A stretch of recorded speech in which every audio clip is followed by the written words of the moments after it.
Swayam Prabha. Digital India. Educated India.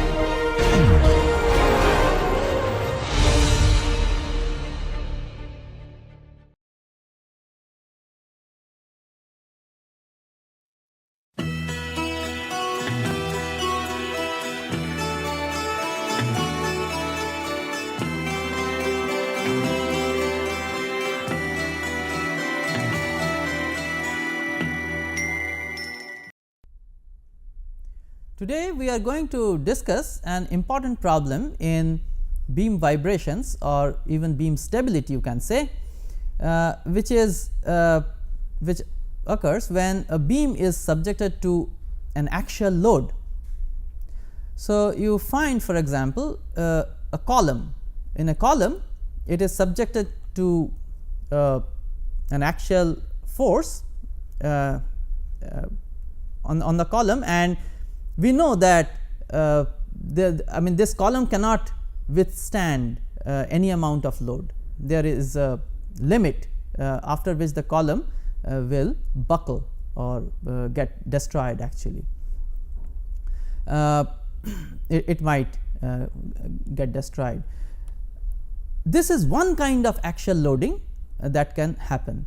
There is another kind of axial loading that occurs in case of let us say missiles. So, in case of missiles, you have a jet coming out from the rear, and so there is an axial force from the rear on this, but now the property of this axial force is that it will always maintain the angle which is there at the rear end of the missile. So, if the missile is flexible, it's this force is going to maintain the angle. In the case of columns, even if the column deflects, the force for small deflections, the force is still going to be vertical. So, there is a difference in these two axial forces, so which we are going to now discuss. So,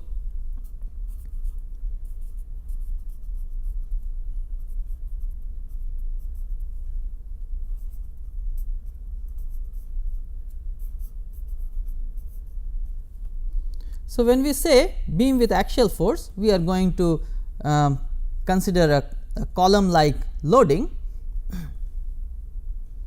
So, let us consider a simply supported Euler-Bernoulli beam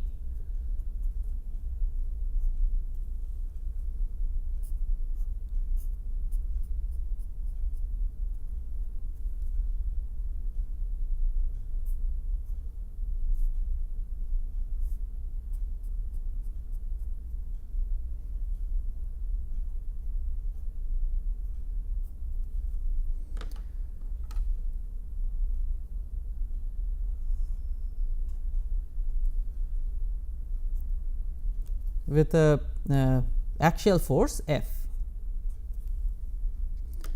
So, we have this an axial force F, and the beam can deflect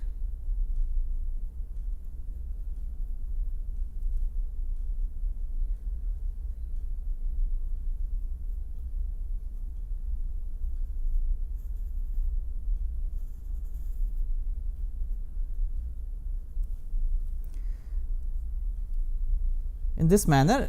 The force retains its direction in this particular case.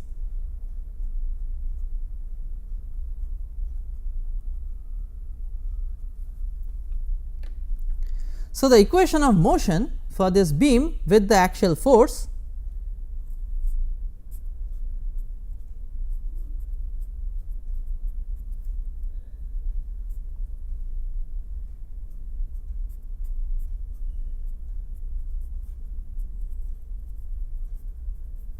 So, these are the two terms for the Euler-Bernoulli beam, and in addition, because of this axial force which is now compressive, we have this additional term.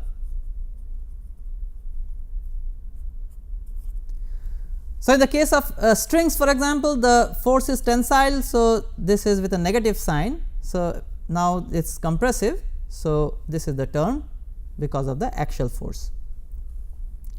Now, the boundary conditions,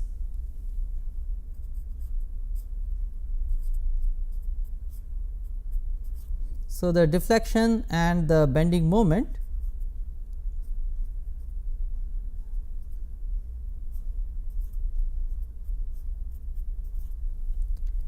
at 0 and L, they must vanish.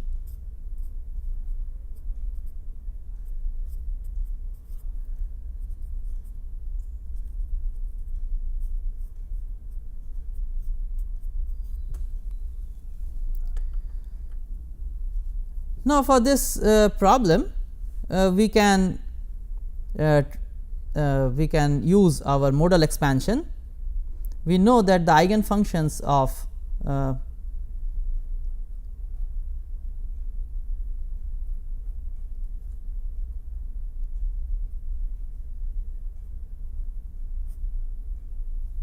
simply supported beam is given by sin n pi x over L. So, the solution of of this dynamics with axial force, let us construct that solution as an expansion.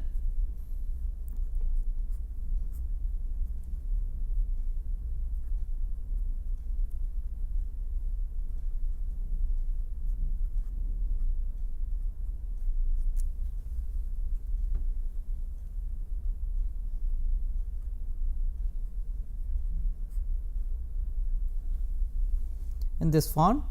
Now, if you substitute this in the equation of motion,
and that must be 0.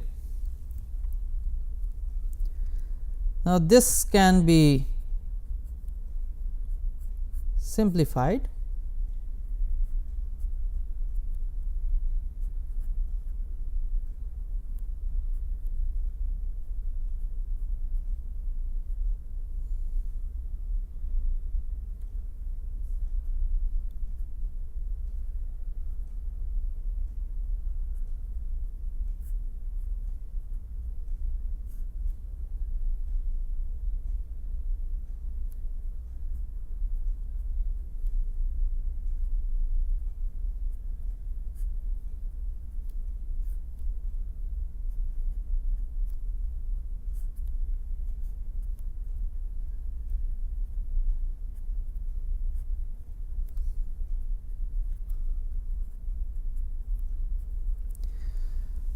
Now, because of the orthogonality of the eigenfunctions,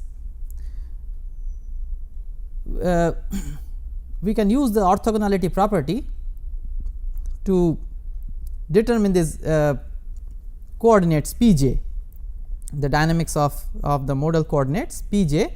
So, we multiply this, for example, with sin k pi x over L and integrate over the domain of the beam. So,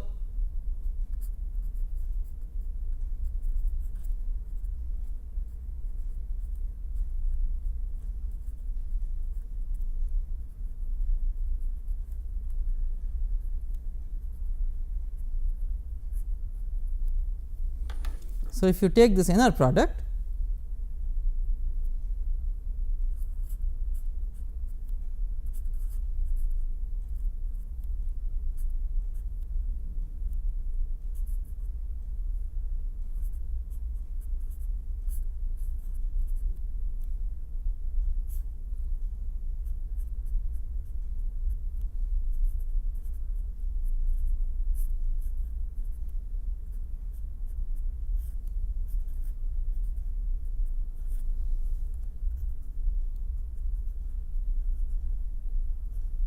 So, you have the dynamics of the modal coordinates given by this equation.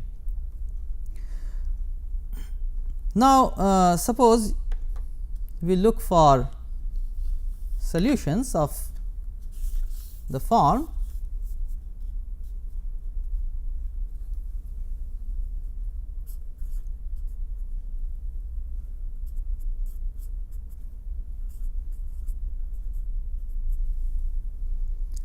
c times exponential s t.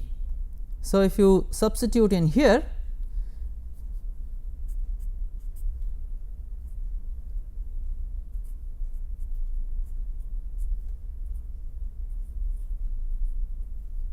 so we will obtain solutions of S in terms of this omega k, where omega k is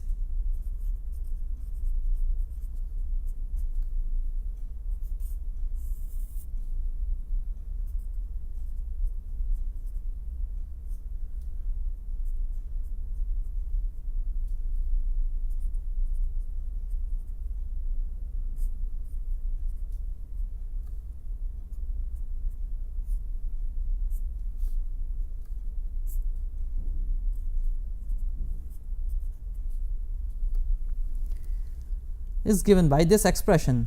Now, we can make a little bit of simplification here by some redefinition. We can write this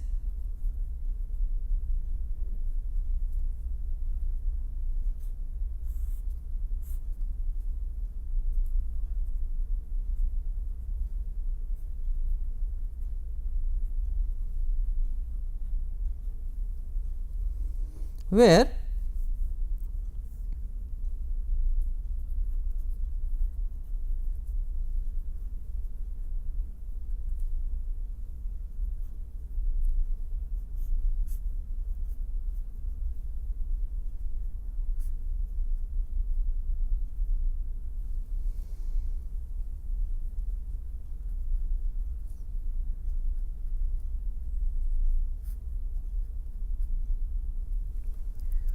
so, using these redefinitions, we can recast this in this non-dimensional form, the eigenfrequency in the non-dimensional form. Now, here there so this S represents the load, the axial force. So, there is a value of this axial force when omega k goes to 0. So, if S is k square pi square, then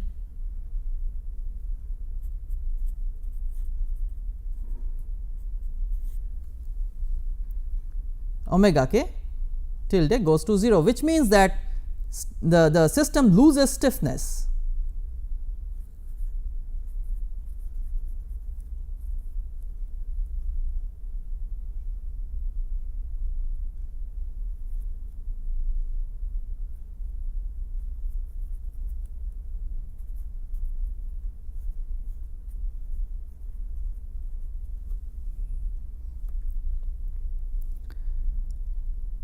Now, so this if you now substitute here, so for the lowest mode, so when k is 1, then S is pi square, and from here we know that it is f L square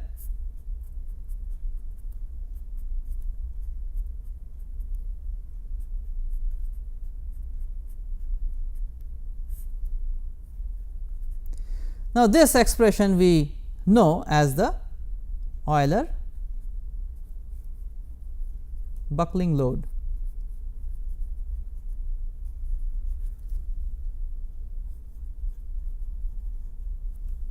So, this is the Euler buckling load. Now, So, the way we have arrived at this Euler buckling load is through the dynamics. So, let us first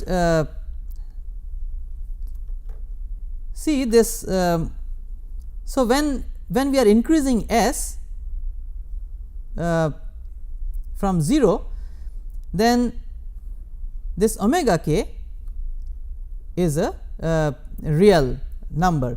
So, you have solutions in the form exponential.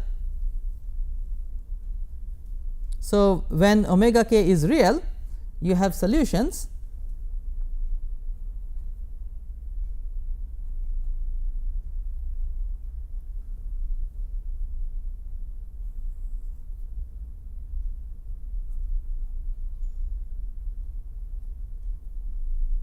So, solutions have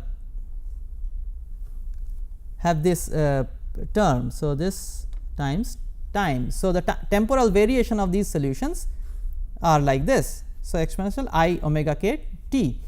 So, which means these are harmonically varying.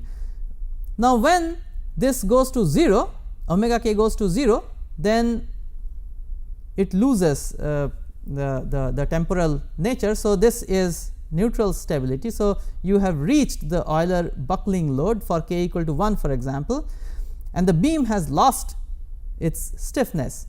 Now, if the load is increased further beyond that point, so beyond this value, if you increase the load beyond this value, then omega 1 will become imaginary.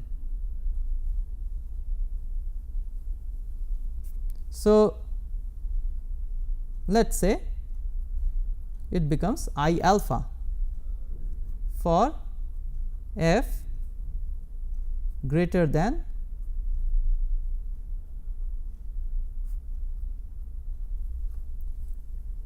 So, for f greater than this buckling load, omega 1 becomes imaginary. In that case,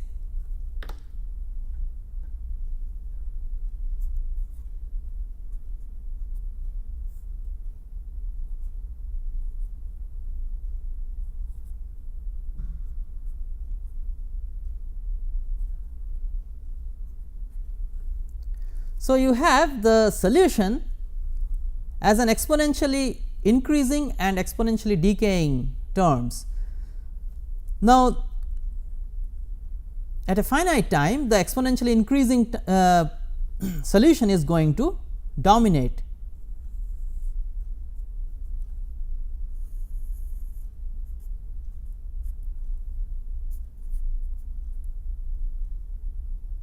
So, even for a very small disturbance, initial disturbance,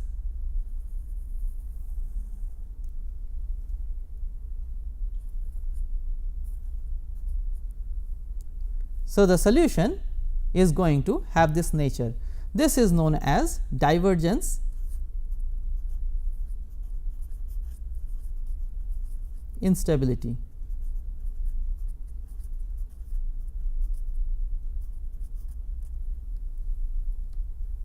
So, this kind of behavior is known as divergence instability. So, when the axial load exceeds the Euler buckling load for the first mode, then you have this divergence instability and the beam actually buckles. So, let us look at the variation of this frequency with increasing load. So, here I have plotted this non-dimensional frequency, circular frequency with the non-dimensional load. So, when the load is 0, you have this is the first circular natural frequency, non-dimensional, and as the load increases, this falls, and here at a certain load it goes to 0, the circular natural frequency goes to 0. So, this is the buckling load or the critical load. Now, let us look at this picture in the root locus diagram. So, S is the coefficient of the in the exponential term in the solution. So, here I have plotted the real part of S and the imaginary part of S. So, S is plus or minus I omega. So, plus I omega tilde and this is minus I omega tilde when the load is less than the critical load or the buckling load. As you increase the load, these roots they go to 0. Once they reach 0, then they move on this axis. So, here as we have seen, so we have this plus minus alpha. Now, there is this root on the positive side which is going to lead to instability. So, that is what we look here in the solution. So, we have an exponentially increasing solution and which looks like this. Even with a very small disturbance, it is going to exponentially diverge. So, this is the divergence instability. So, a beam with axial force will show divergence instability if the force exceeds the Euler buckling load. Now, this can be used to estimate the buckling load of a column without destroying the column. If you want to estimate the buckling load of a certain column, so if you give this axial load and keep increasing it, and when it reaches the buckling load, this column is going to deflect, have large deflections, and very likely this column is going to get destroyed or spoiled. You cannot use it. But suppose if you want to have devise a procedure of non-destructive evaluation of the buckling load of a column experimentally. So, you can use this dynamic feature. Now, you increase the load and look at the lowest eigen frequency, and when it reduces and comes to a very small value which you can tolerate, you can estimate from there on, use the expression of the variation of the eigen frequency with the axial load to finally find out the intersection without actually doing the experiment, without actually destroying the column. So, you extrapolate the curve that I have just shown you with load versus the natural frequency. So, you extrapolate the curve and you obtain the intersection with the x axis, which is going to give you the buckling load without spoiling the column. Next, let us look at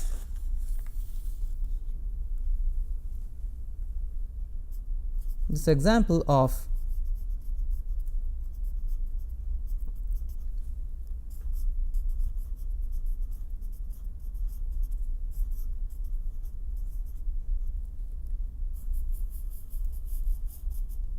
a beam with a follower force. Now, what is this follower force? So,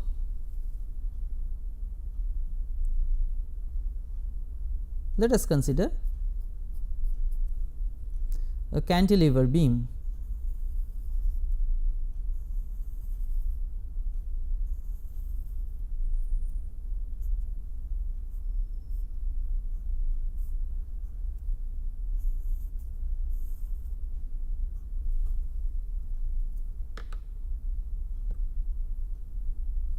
With a force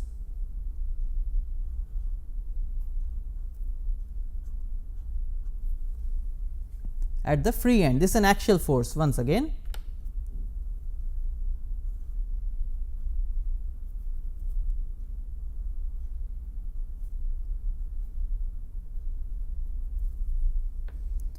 But then this force has this property that when the beam deflects, so this is an exaggerated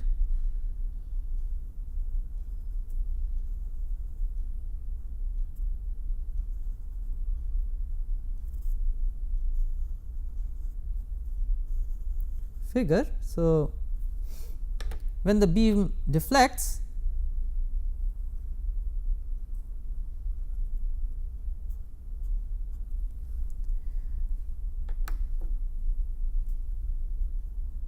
the force is going to maintain the same angle as the center line of. So, it is always going to be tangent to the center line or the neutral fiber of the beam at the free end. Such a force is known as a follower force.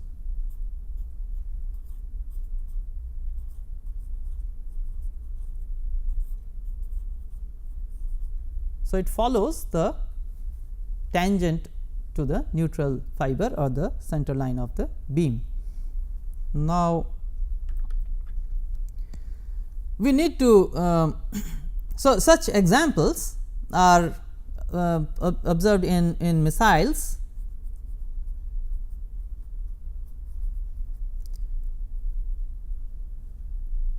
So, this kind of dynamics is observed in missiles, inflexible missiles, so to say, then also in fluid carrying jets. So,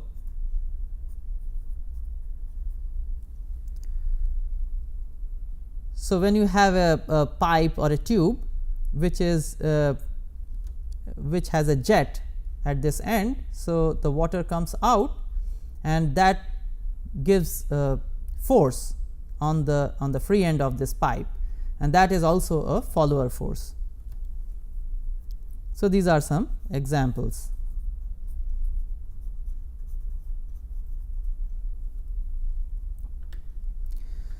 Now, we need to derive the equation of motion of this system. One thing you can immediately see that this force has a transverse component which is given by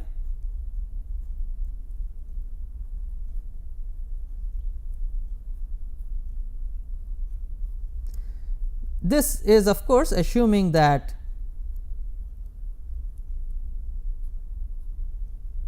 this is small. So, if you make this assumption, then the transverse component of this force at x equal to L may be written in this form.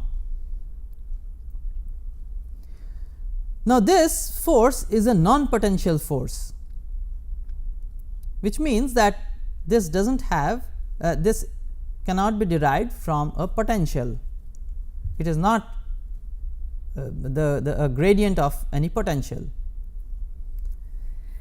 So, to derive the equation of this system, if you want to use the variational principle to derive this equation, which is a safer way for this system, because the dynamics is a little tricky, as we will very soon see. So, let us so since we have a non potential force,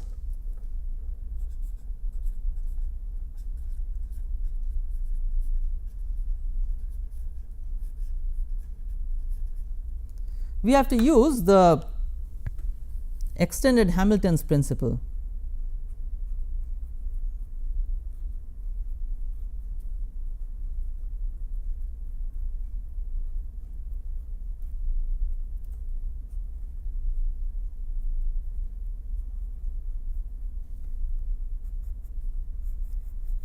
To derive the equation of motion for this system. So, in extended Hamilton's principle, what it says is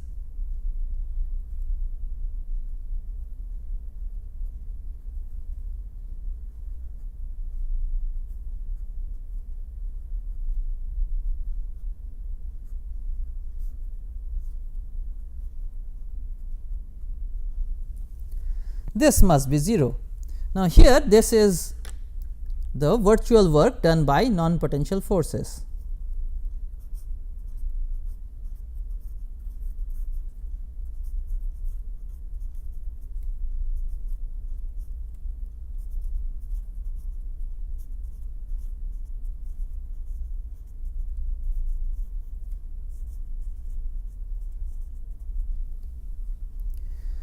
So, in our case we have this as the non potential force, and we must include the virtual work done by this force. Now, the Lagrangian, let us first write down the Lagrangian. So, this is 1/2. So, we have the kinetic minus potential energies.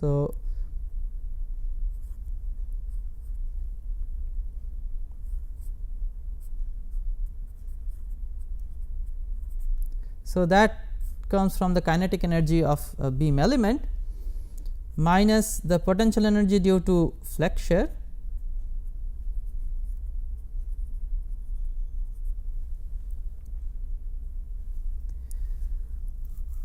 and then there is a potential energy because of this axial force. So, because of axial straining.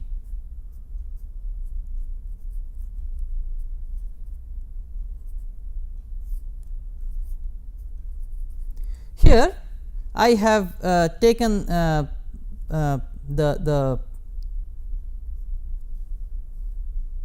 sign of this F appropriately, so that this indicates a compressive force. So, if F here is positive, then it is a compressive force. Now, so this is the Lagrangian of the full the beam. Now, the virtual work done by this non potential force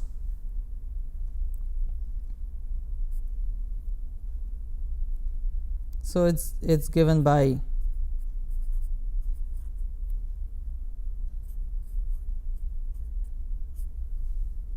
this. So, that turns out to be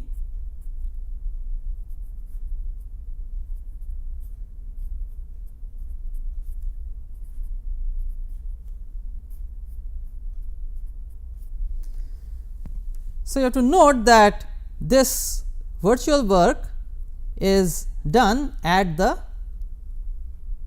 point x equal to L. So, now we put these things back in our extended Hamilton's principle. So, if you do that,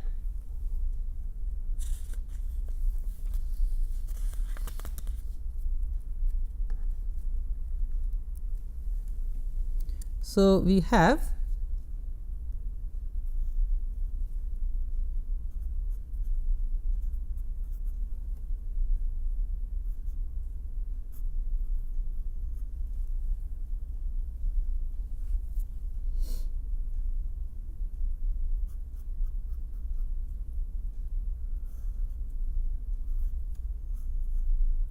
so let me write out the variation directly.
So, that is extended Hamilton's principle.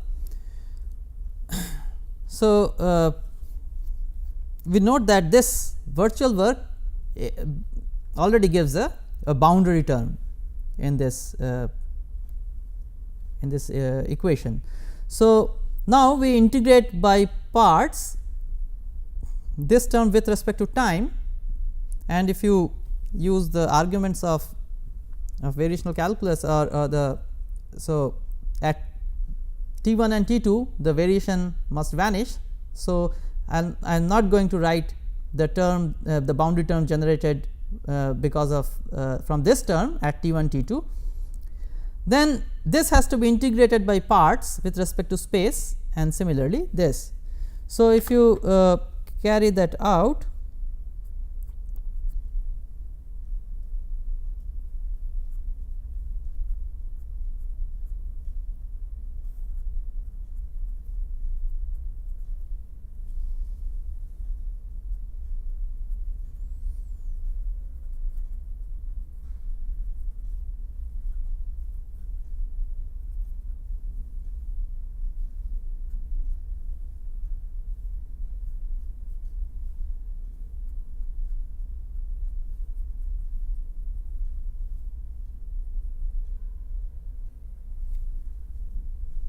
so once when you integrate by parts this term 2 times.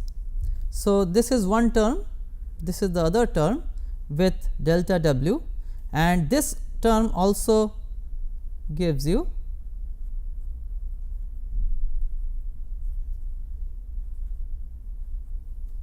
delta w,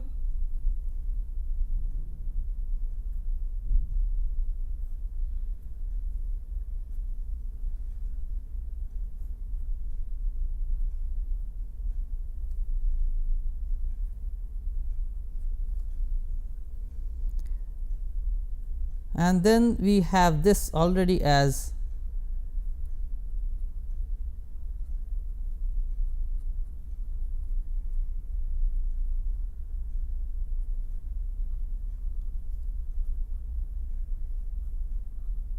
the boundary term, and then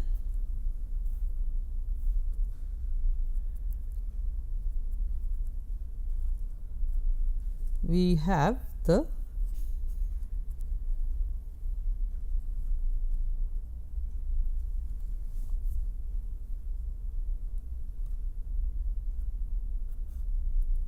integrand in this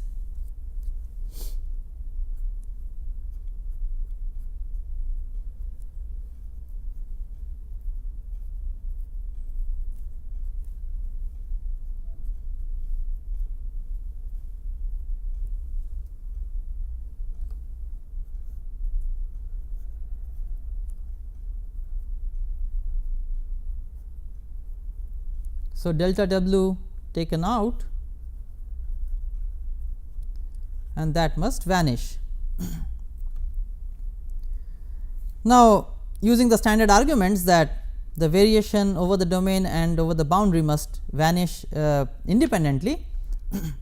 So, we can easily see that from here we obtain the equation of motion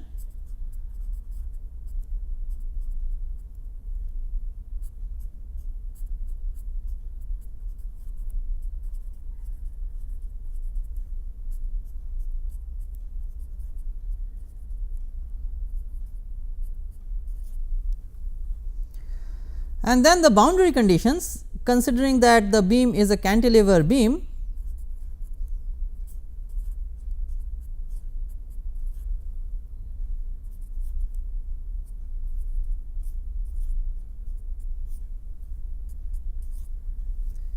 and here if you look at these two terms, now here, so this term and so this term evaluated at L and this term is going to cancel, and finally, what you are left with at x equal to L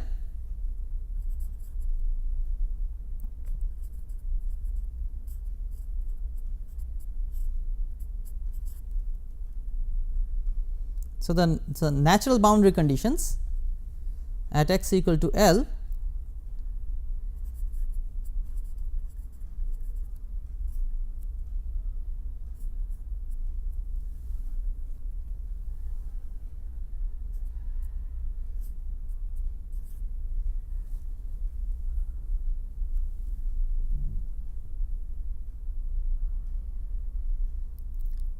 So, at x equal to 0 this is going to vanish, at x equal to L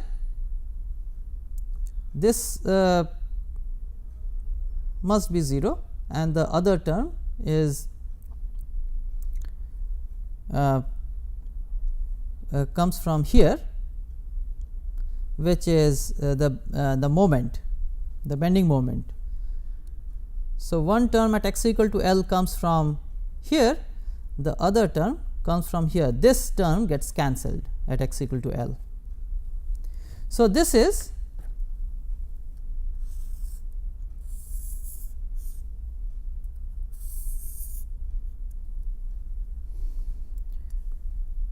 the equation of motion and the boundary conditions for the beam, for the cantilever beam with a follower force F.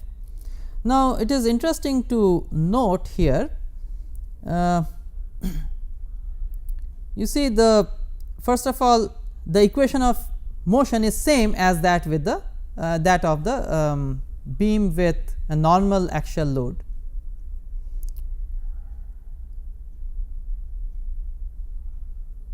The other thing is there is this boundary conditions are all homogeneous. Now, that is very surprising because there was a transverse force in, at this free end of the cantilever, which is this, but then this term cancels the boundary contribution from the from this dynamics. So, finally, all the boundary conditions are homogeneous, and this is a very surprising thing in the case of the follower force, beam with the follower force. So, let us now look at the eigenvalue problem.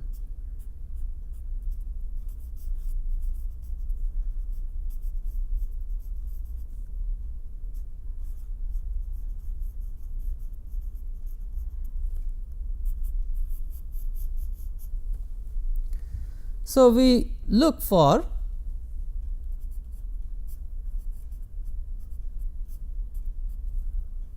a separable solution,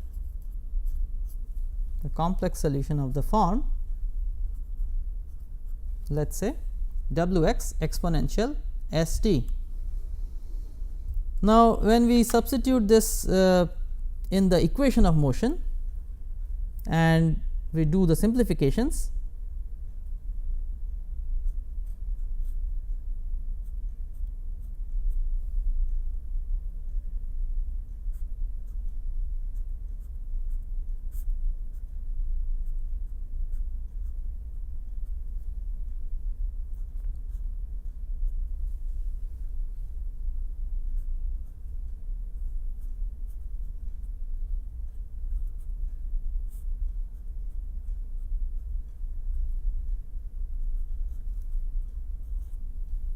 so that is the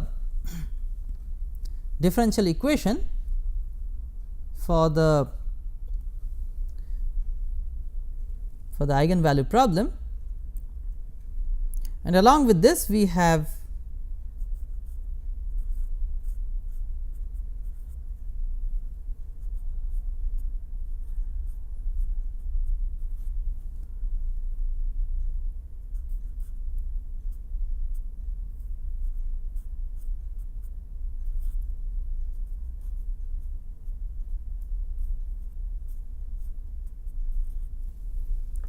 so this describes the eigenvalue problem.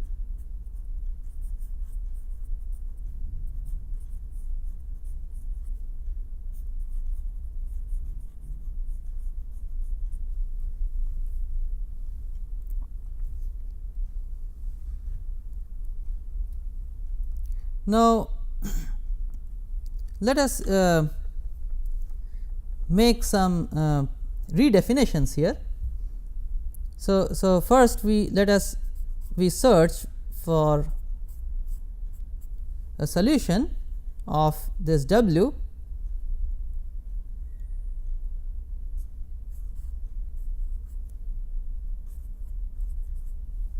suppose we look for solutions of W in this form, then substituting here we obtain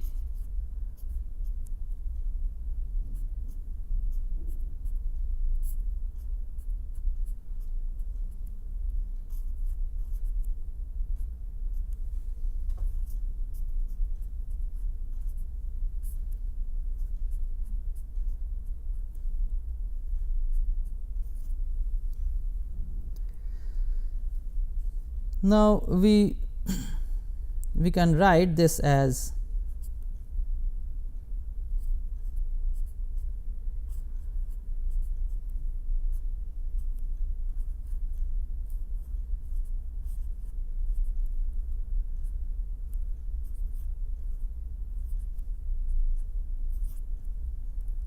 where we have used these definitions.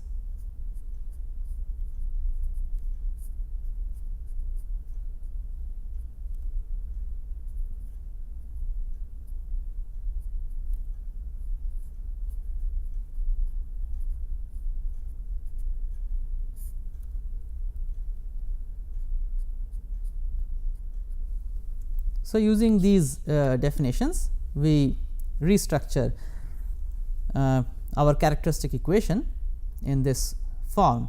So, here we are going to solve for beta. So, we can see that there will be two solutions of beta.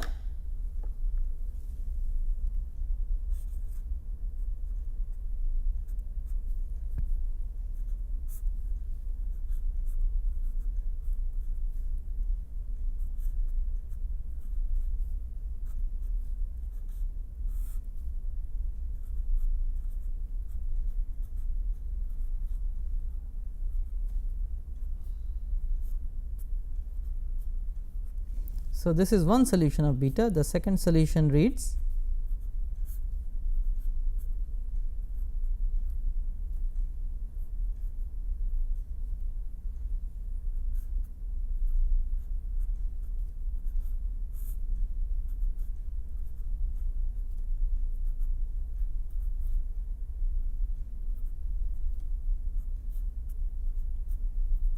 So, I have written this beta 1 and beta 2 in such a way that I can write my solution of W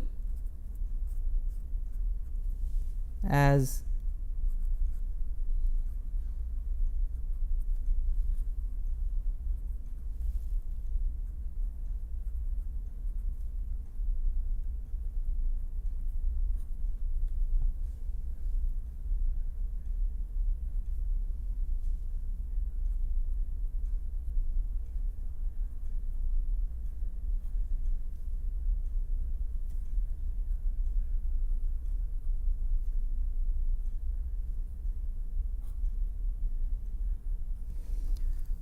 so that is the solution for W, general solution. Now, we must use the boundary conditions.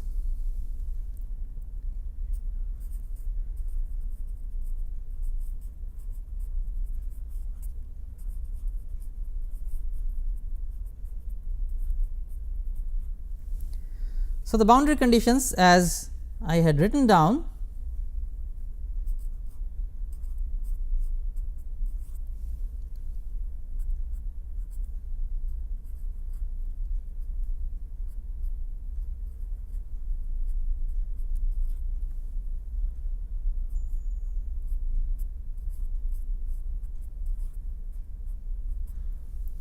so the slope, so displacement slopes being 0. So, this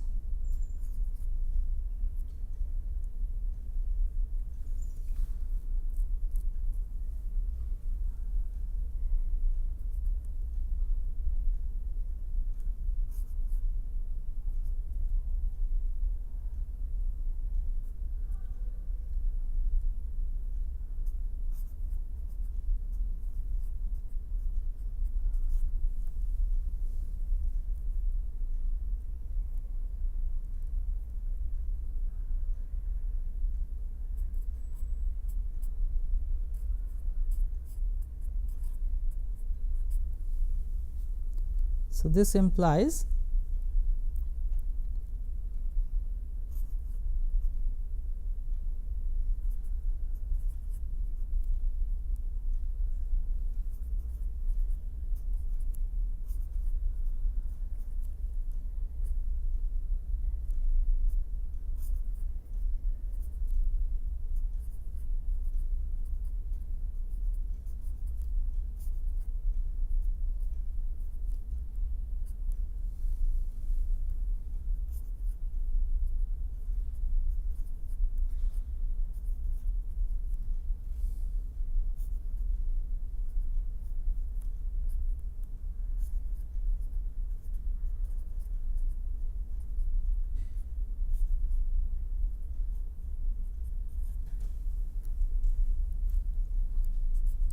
and the fourth condition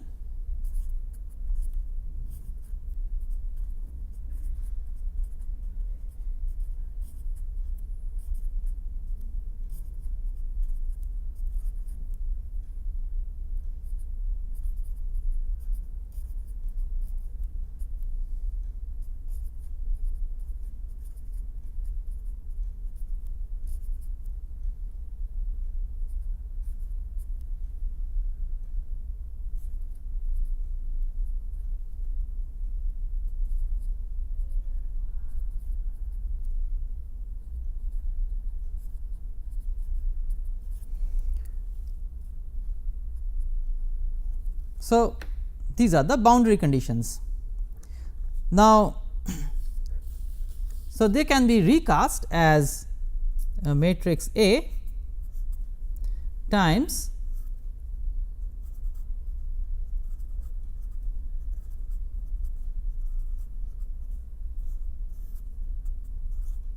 this is 0. So, for non trivial solutions of these coefficients, the determinant of A, and remember this A, that A is a function of omega tilde and S, the loading, this must vanish. So, if you you can solve for a given load S, you can solve for the circular natural frequencies of the beam, and this can be solved numerically. So, here this shows the results of such a solution. So, when the load is 0, the first two circular natural frequencies non dimensional are these 2 points, and as the load is increased, as you can see that omega 2 decreases while omega 1 increases, and they coalesce at a certain value of load. Now, this is the value which is critical, because after this they vanish.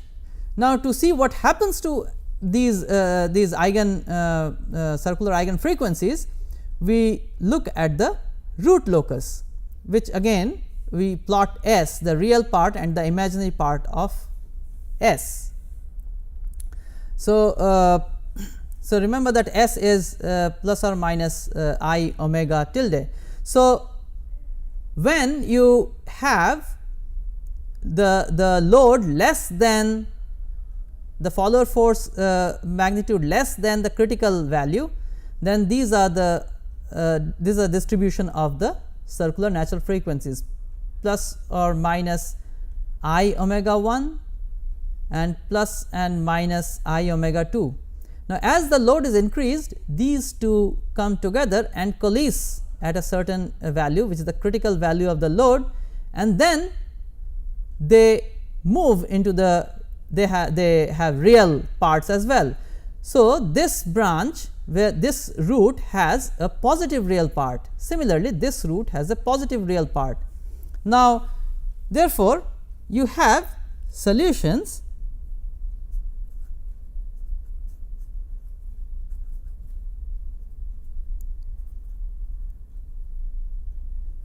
so these were the solutions. Now, if omega becomes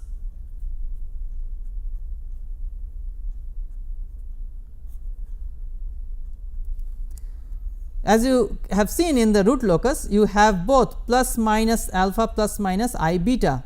So, if you have if you consider this solution, then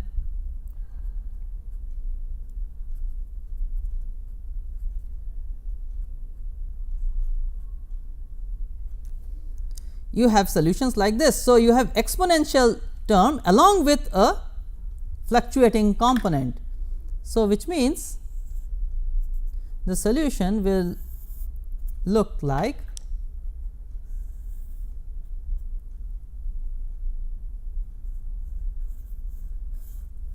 so this has an exponentially increasing envelope, and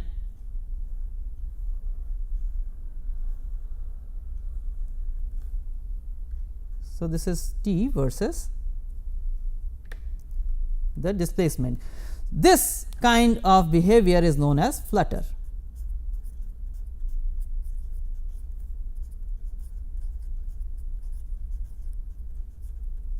And we observe flutter instability in beams with follower force. So, there is an exponentially, there is a fluctuation with exponentially varying amplitude. So, to summarize what we have discussed today, we have looked at the dynamics of beams with normal axial force and follower force. So, with that we conclude this lecture.